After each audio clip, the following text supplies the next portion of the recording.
ይስጥልን ውድ ኢትዮ ከረንት የዩቲዩብ ገጽ ተከታዮችና አድማጮች እንደምን አላችሁ? ለዕለቱ የተመራረጡን አርዕስተ ዜና ወደ እናንተ ይዘን ቀርበናል።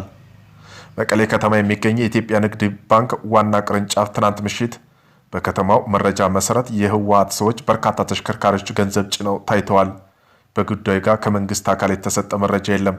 በዚህም ጉዳይ የሰፊው የዜና ትንታኔያችን አካተናል። ቆይታቸው የምትሰሙት ይሆናል። በኢትዮጵያ በኤርትራ መካከል ውጥረት አሳስቦኛል ሲል የአውሮፓ ህብረት ገለጸ። በዚህም ጉዳይ የዜና ትንታኔያችን አካተናል። ቆይታችሁ የምትሰሙት ይሆናል። ሳውዲ አረቢያ ከ19500 በላይ የህግ ተላላፊዎችን በቁጥጥር ስር አውላለች። 57 በመቶ የሚሆኑት ኢትዮጵያዊ ናቸው። ይህም ማለት 12506 የመኖሪያ ፈቃድ ህግ ተላላፊዎች እንደሆኑ ኢትዮጵያዊዎች ናቸው ተብለዋል። በዚህም ጉዳይ የዜና ጥንቅራችን አካቶናል። የቡርኪና ፋሶ ጠንካራው መሪ ካፒቴን ኢብራሂም ትራኦሬ አዲስና አነጋጋሪ ውሳኔ ያሳልፈዋል። በምን ጉዳይ የሚለውንም የዜና ጥንቅራችን አካቶናል። ቆይታቸው የምትሰሙት ይሆናል። ሞስኮን ጨምሮ ከባድ የሰው አልባ አውሮፕላኖች ጥቃት እየፈጸመችብን ስትል ሩሲያ አስታወቀች። በዚህም ጉዳይ የዜና ጥንቅራችን ከውጭ የምናሰማችሁ ይሆናል። አሁን ወደ ዝርዝር ጉዳያችን እናመራለን። ቤተሰብ ለመሆን ላይክ፣ ሸር፣ ሰብስክራይብ ማድረገውን እንዳይረሱ። መቀሌ ከተማ ከሚገኝ የኢትዮጵያ ንግድ ባንክ ዋና ቅርንጫፍ ትናንት ምሽት ከተማ መረጃ መሰረት የህወሓት ሰዎች በርካታ ተሽከርካሪዎች ገንዘብ ጭነው ታይተዋል። በጉዳዩ ላይ መንግስት አካል የተሰጠ መረጃ የለም። ዛሬ ከስፍራው በተገኘ መረጃ መሰረት ዲስትሪክቱ ወለሉን በአስፋልት ኮንክሪት እየቀበረ በመሆኑ ማደሪያዎች ግቢው ውስጥ የነበሩት የዲስትሪክቱ መኪኖች ግቢው እየተሰራ ስለሆነ ሬንጅ እስኪደርቅ ውጩ እስኪ አድርገናል ሲሉ ገልጸዋል። ባልተለመደ መልኩ ከውጭ መታየታቸው በሌላ መልኩ ተተርጉሞ ሊሆን ይችላልም ሲሉም አብራርተዋል። በኢትዮጵያና በኤርትራ መካከል የተፈጠረው ውጥረት አሳስቦኛል ሲል የአውሮፓ ህብረት አስታወቀ። ኢትዮጵያና ኤርትራ ሉዓላዊነት፣ ነጻነት፣ ግዛነት፣ አንድነት እንዲከበር ብሪታንያ፣ ቱርክ ጨምሮ 5 ሀገራት በጋራ ጥሪ አቅርበዋል። ጠቅላይ ሚኒስትር አብይ አህመድና ፕሬዝዳንት ኢሳያስ አፈወርቂ አብርሃ በሐምሌ 2010 በተፈራረሙት የሰላም ስምምነት መንፈስ ማንኛውም ውጥረት ወይም አለመግባባት በሰላምና በዲፕሎማሲ መንገድ እንዲፈታ ጠይቀዋል። የካናዳ፣ ጃፓን፣ ኖርዌይ፣ ቱርክና ብሪታንያ መንግስት ጥሪውን ያቀረቡት የአልጀርስ ስምምነት የተፈረመበት 25ኛ ዓመቱን ማመልከቱን ትናንት አርብ ባወጣው መግለጫ ነው። ሀገራቱ በ1993 የቀድሞ ጠቅላይ ሚኒስትር መለስ ዜናዊና ፕሬዝዳንት ኢሳያስ አፈወርቂ አብርሃ በአልጀርሱ የተፈራረሙ ስምምነቱን የሚያራምዷቸው መርሆችና በስምምነቱ የተቋቋመው ኮሚሽን የወሰናቸው ድንበሮች እንደሚደግፉ በጋራ መግለጫ ጠቁመዋል። የአውሮፓ ህብረት የአልጀርሱ ስምምነት በድንበር ኮሚሽን የተወሰነው የኢትዮጵያና ኤርትራ ድንበር ሙሉ በሙሉ እንደሚደግፍ አስታውቋል። በ1993 በአልጀርሱ እንዲሁም በ2010 በአስመራ በተፈረመው ስምምነት መሰረት ኢትዮጵያና ኤርትራ አንዳቸው የሌላኛቸው ሉዓላዊ ነጻነት፣ የግዛት አንድነት እንዲያከብሩ የአውሮፓ ህብረት ጥሪውን አቅርቧል። በሁለቱም ወገኖች ማንኛውም ውጥረት ወይም አለመግባባት በሰላማዊ ዲፕሎማሲ መንገድ እንዲፈታ ጥሪ ያቀረቡት የአውሮፓ ህብረት ይህንን ለቀጠናው መረጋጋት ቁልፍ እንደሆነ አሳስበዋል።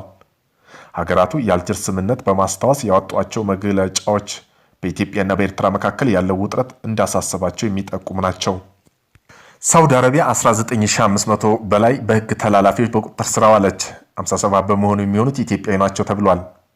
የሳውዲ አረቢያ ሀገር ውስጥ ጉዳይ ሚኒስቴር እንዳስታወቀው ባለፈው ሳምንት ዲሴምበር 4 እስከ ዲሴምበር 10 ባለው ጊዜ ውስጥ በጸጥታ ኃይሎችና በተዛማጅ የመንግስት አካላት በተደረጉ የጋራ ፍተሻ 19500 ህገ ወጥ ነዋሪዎች ተይዘዋል ብለዋል። ይህ ሰፊ ዘመቻ 3 ዋና ዋና የህግ ጥሰቶችን ዘርፎችን ያተኮረ ነው ተብሏል። 12506 የሚሆኑት የመኖሪያ ፈቃድ ህግ ተላላፊዎች፣ 4154 የሚሆኑት የድንበር ደህንነት ህግ ተላላፊዎች፣ 2916 የሚሆኑት የሰራተኞች ህግ ተላላፊዎች ናቸው ብለዋል። በዚህ ድንበር ውስጥ ድንበር ጥሰው ወደ መንግስቱ ለመግባት ሲሞክሩ 1418 ሰዎች በቁጥጥር ስር ውለው ከተያዙ ውስጥ 57 በመቶ ኢትዮጵያዊ ሲሆኑ 41 የመን አገር ዜጎች፣ 2 በመቶ ሌሎች ዜጎች ናቸው ተብሏል። በተጨማሪም 24 ሰዎች መንግስት ለቀው ለመውጣት ሲሞክሩ ተይዘዋል። እንዲሁም 16 ሰዎች ለህግ ተላላፊ የትራንስፖርት፣ የመጠለያና የስራ ዕድል በማመቻቸት ተሳትፈዋል ተብሏል። ጠቅላላ 30412 የሚሆኑ የውጭ ዜጎች፣ 28718 ወንዶች ሲሆኑ 1709 ሴቶች በአሁኑ ጊዜ ህጋዊ እርምጃ እየተወሰደባቸው ይገኛሉ ብለዋል። ባለፈው ሳምንት በተከናወነው የህግ ማስፈጸሚያ ሂደት ውስጥ 12365 ተላላፊ ከሀገር ተባረዋል። 21000 ተላላፊ የጉዞ ሰነድ ለማግኘት ወደ ዲፕሎማሲያዊ ሚስዮኖች ተልከዋል። 5200 ተላላፊ የጉዞ ቦታ ማስያዣ እንዲጠናቀቅ ተመላክቷል ብለዋል።